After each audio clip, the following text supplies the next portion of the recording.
পড়ালাম complication of blood transfusion. তো first যেটা আছে ইমিডিয়েট ব্লাড আমাদের হচ্ছে ট্রান্সফিউশন রিঅ্যাকশন। তো ফার্স্ট যেটা আছে আমাদের allergic reaction.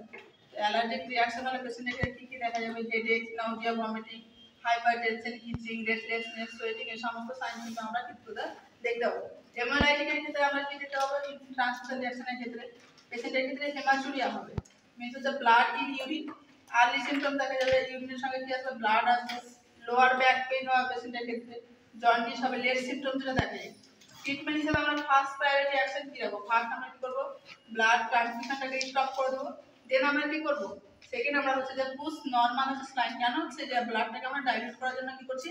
Normal saline push করেছি। দেন আমরা কি করবো? ডক্টরকে ইনফর্ম করবো, অ্যাজ পার ফিজিশিয়ান অ্যাডভাইস আমরা কি করবো? যে প্রেসক্রাইব মেডিসিন দেবো। এবং কি করবো? সেখান থেকে আমরা ব্লাড এবং আমরা কি করবো? ইউরিনকে স্যাম্পল কালেক্ট করবো। কিসের জন্য? কালচারের জন্য, টেস্টের জন্য পাঠাবো। আর আমাদের থাকছে কি? ব্লাড থাকছে। সেই ব্লাড ব্যাগটা কি করবো? যে উইথ ডকুমেন্ট আমরা ব্লাড ব্যাংকে সেন্ড করে দেবো। যে বাকি অংশ ব্লাডটা থাকবে সেটা কি করবো? আমরা ব্লাড ব্যাংকে সেন্ড করে দেবো। আর আমাদের কাছে কি থাকছে? বিটি সেট থাকছে, আইভি ক্যানুলা, সেগুলো আমরা কি করবো? ল্যাবে পাঠিয়ে দেবো। সেগুলোতে কোনো ইনফেকশন হচ্ছে না, কিসের জন্য, কি কি মানে কজের জন্য এই প্রবলেমটা হচ্ছে সেটা জানার জন্য আমরা কি করবো? যে ল্যাবে সেন্ড করে দেবো টেস্টের জন্য।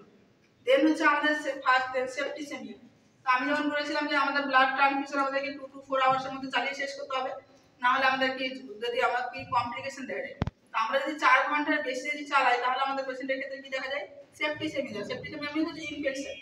তো সাইন সিম্পটম কি দেখা যায় পেশেন্টের ক্ষেত্রে? আমাদের ইনফেকশনের ফার্স্ট যেটা দেখতে হবে আমাদের ফিভার হবে, আমাদের বডি টেম্পারেচার কি হবে? ইনক্রিজ হতে লাগবে। নাউজিয়া হবে, পেশেন্টের কি হচ্ছে? বমি বমি ভাব আসছে বাট বমি হচ্ছে না, তাকে আমরা কি বলি? নাউজিয়া।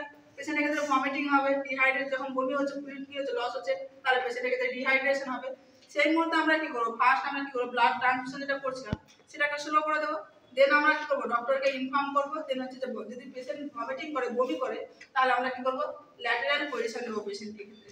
সবসময় আমরা পেশেন্টকে কি করবো? ফার্স্ট আমরা লেফট ল্যাটেরাল পজিশন দেওয়ার চেষ্টা করবো।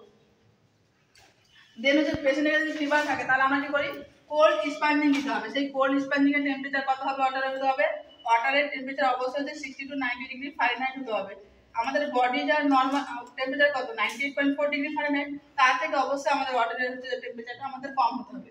এখানে আমরা টাইম কখনোই 20 মিনিটের বেশি দেবো না। আমরা যে কোল্ড স্পঞ্জিংটা দেবো সবসময় আমরা কি করবো? 20 মিনিটের মধ্যেই দেবো। এবং পরে আবার আমরা কি করবো? যে পরে আমরা আবার কি করবো? বারবার হচ্ছে রিপিট করবো।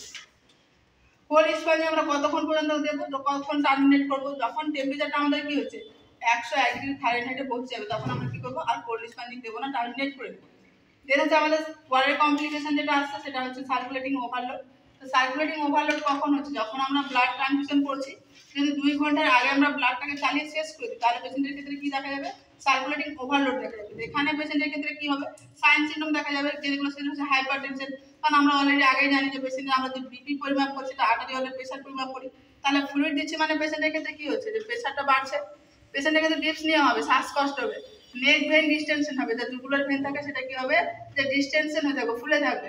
তাহলে আমাদের ফার্স্ট আমরা কিভাবে ম্যানেজমেন্ট করবো? তো ফার্স্ট যেটা করবো আমরা কি করবো? ইমিডিয়েট কি করবো? ব্লাড যেটা চলছিল সেটাকে আমরা কি করবো? স্লো করে দেবো। সেকেন্ড আমরা কি করবো? পেশেন্টকে আপরাইট পজিশন দেবো, সিটিং পজিশন দেবো পেশেন্টের ক্ষেত্রে। দেন আমরা ইনফর্ম করবো ডক্টরকে। দেন আর কি সাইন সিম্পটম দেখা যায় পেশেন্টের ক্ষেত্রে? যে হাইপোক্যালসিয়ামিয়া দেখা যায়। এক্ষেত্রে কি হয়? যে সিরাম ক্যালসিয়াম লেভেলটা কমে যায়। কারণটা কি হচ্ছে? ফ্রি ক্যালসিয়াম বাইন্ড করে, মানে হচ্ছে সাইট্রেট হচ্ছে কোয়াগুলেন্ট, যেটা বলেছিলাম আমরা কি ব্লাডকে প্রিজার্ভ করার জন্য সোডিয়াম সাইট্রেট আমাদের কি করা হয়? দেওয়া হয়। তো সেখানে হচ্ছে সাইট্রেটটা কি করে? যে বাইন্ড করে কি করে? যে ক্যালসিয়ামের লেভেলটা কমিয়ে দেয়। এখানে কি কি সাইন সিম্পটম দেখা যায়? পেশেন্টের ক্ষেত্রে দেখা যায় টিটানি দেখা যায়, পজিটিভ ডোমেস্টিক সাইন দেখা যায়। এখানে কি হয়? যে ফেসিয়াল মাসল কি হয়? স্পাজম হয়। এখানে ট্রিটমেন্ট হিসেবে আমরা কি করবো? স্লো করবো ব্লাড ট্রান্সফিউশনকে এবং ইনফর্ম করবো ডক্টরকে, থার্ড হচ্ছে যে অ্যাডমিনিস্টার করবো ক্যালসিয়াম গ্লুকোনেট। দেন হচ্ছে হাইপার ক্যালেমিয়ার ক্ষেত্রে কি কি দেখা যায় পেশেন্টের ক্ষেত্রে? যে অ্যাবডোমিনাল ক্র্যাম্প বলে না, যে মোচড় দিয়ে ব্যথা হচ্ছে, সেই অ্যাবডোমিনাল ক্র্যাম্প দেখা যাবে। পেশেন্টের ক্ষেত্রে ডায়রিয়া হবে, পেশেন্টের অ্যাবডোমিনাল ডিস্টেনশন হবে, উইকনেস, অ্যারিথমিয়া, এই সমস্ত সাইন সিম্পটম দেখা যাবে। যখন হাইপার ক্যালেমিয়া হবে তখন কি করবো? ব্লাড ট্রান্সফিউশনটা স্লো করে দেবো, ইনফর্ম করবো ডক্টরকে। আর অ্যাজ পার ফিজিশিয়ান অ্যাডভাইস আমরা কি করবো? যে অ্যান্টিডোট দেবো। সেই অ্যান্টিডোটের নামটা কি হচ্ছে? কেকজলেট মেডিসিনটা আমরা কি করবো? দেবো। আজকে এই পর্যন্ত।